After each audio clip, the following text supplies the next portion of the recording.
बधाई देता हूं जो गोल्ड मेडल जीत करके लाई है और हम सब का भी मान बढ़ाई और देश का भी मान बढ़ाई है। और हर्षा जी से रिश्ते में तो भांजी लगती है, लेकिन महात्मा के नाते और उस गद्दी की गरिमा के नाते मैं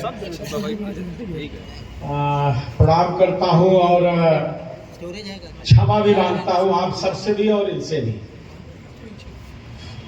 मुझे ये जानकारी ही नहीं थी कि आज के कार्यक्रम का मुख्य अतिथि भी मैं हूं।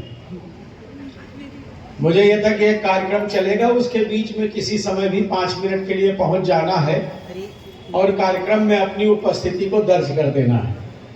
तो ये चूक मैं ये तो नहीं कहूंगा कि इनकी तरफ से हुई या किसी आयोजन समिति के सदस्य की तरफ से हुई, इसको मैं स्वीकार करता हूं कि मेरी ही चूक है। और सही पूछिए तो आज कमर में दर्द इतना था कि फिजियोथेरेपी करा करके तब यहां निकल करके आया। हम सब सनातन की बात करते हैं,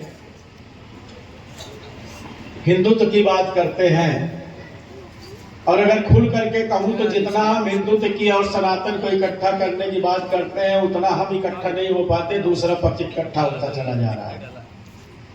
ये सोचने का विषय है, ये विचार करने का विषय है। हम इकट्ठा अपने लोगों को करना चाहते हैं और कहीं ना कहीं जाने अनजाने हम दूसरों को इकट्ठा करने में लग गए हैं।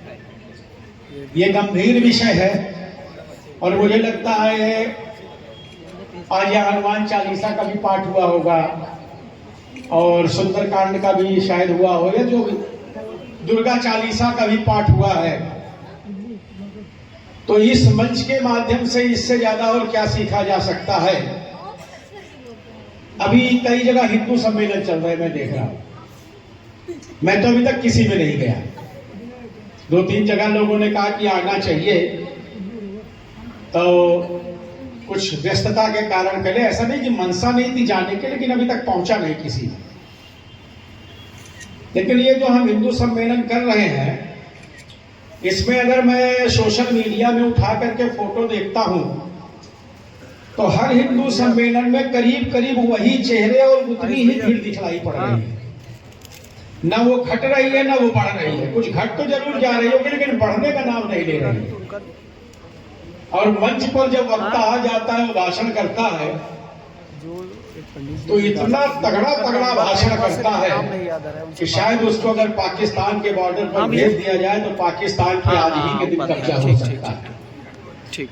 लेकिन ये हकीकत से दूर है, ये सच्चाई से परे है। हम ओजस्वी तेजस्वी भाषण करके अपनों को इकट्ठा नहीं कर पा रहे हैं, दूसरों को इकट्ठा करने के लिए प्रेरित करके उनको इकट्ठा करते चले जा रहे हैं। अभी एक दिन मैं उत्तर प्रदेश के यशस्वी मुख्यमंत्री आदरणीय योगी आदित्यनाथ जी का वक्तव्य सुन रहा था। उनको चिंता थी कि करीब 4 करोड़ मतदाता हमारे कम हो गए इस SIR से। पश्चिम बंगाल के एक बड़े नेता से मेरी एक दिन बैठ करके दिल्ली में वार्ता हो रही थी, तो मैंने उनसे कहा, अब तो पश्चिम बंगाल भारतीय जनता पार्टी जीत लेगी, SIR आ गया है, ये तो अच्छी बात है। वो भी चिंता कर रहे थे कि शायद ये गलत आ गया है, बिना सोचे समझे आ गया है। अब ये तो आगे का परिणाम बतलाएगा कि सही आया है कि गलत आया। मैं तो एक बहुत छोटा सा कार्य करता हूँ। जैसे राम सेतु के निर्माण में गिलहरी का थोड़ा सा योगदान रहा है, वैसे ही हिंदुत्व और सनातन के निर्माण और उसको आगे बढ़ाने में मेरा वो गिलहरी के रूप में एक योगदान है। न मैं नल हूँ, न नील हूँ, न हनुमान हूँ और न उन सेनाओं में से कोई हूँ, लेकिन एक गिलहरी के रूप में निश्चित रूप से हिंदुत्व को बढ़ाने के लिए प्रेरणा और जो मुझसे हो सकता है उसको करता रहता हूँ। लेकिन विषय बड़ा दूसरा है। विषय केवल और केवल एक ये है कि हम इसको बढ़ाएं कैसे। केवल भाषण देके बढ़ाएं या प्रैक्टिकल करके बढ़ाएं। भाषण का समय खत्म है। एक बड़ी पुरानी कहावत है, गांव में जब हम लोग बच्चे थे, छोटे छोटे थे और बादल गरजते थे ना, तो बुजुर्ग लोग कहते थे कि ये जो बादल गरज रहे ये बरसे के नहीं, चिंता मत करो। आज वही स्थिति हमारे हिंदुत्व की है। शायद हम गरज ज्यादा रहे लेकिन बरस नहीं पा रहे हैं। तो गरजो मत, गरजना बंद करो, बरसना प्रारंभ करो। इस मंच के माध्यम से हर्षा जी के अगुवाई में और एक संकल्प हम सब लें कि बहुत सोशल मीडिया में न बोले।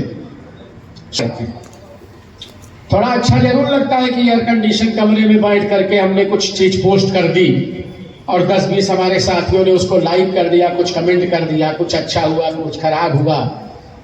कमरे के बाहर का माहौल हम समझ ही नहीं पा रहे हैं। वो जो हमारी एक छोटी सी पोस्ट होती है वो हमारे हिंदुत्व को नुकसान कितना कर रही है इसका अंदाजा हमें नहीं है। तो मैं ज्यादा न कहते हुए, देखिए हमारे अध्यक्ष जी भी आ गए हैं, जिला कौशाम्बी के जिला पंचायत अध्यक्ष सोनकर साहब, मैं इनका भी स्वागत करता हूं।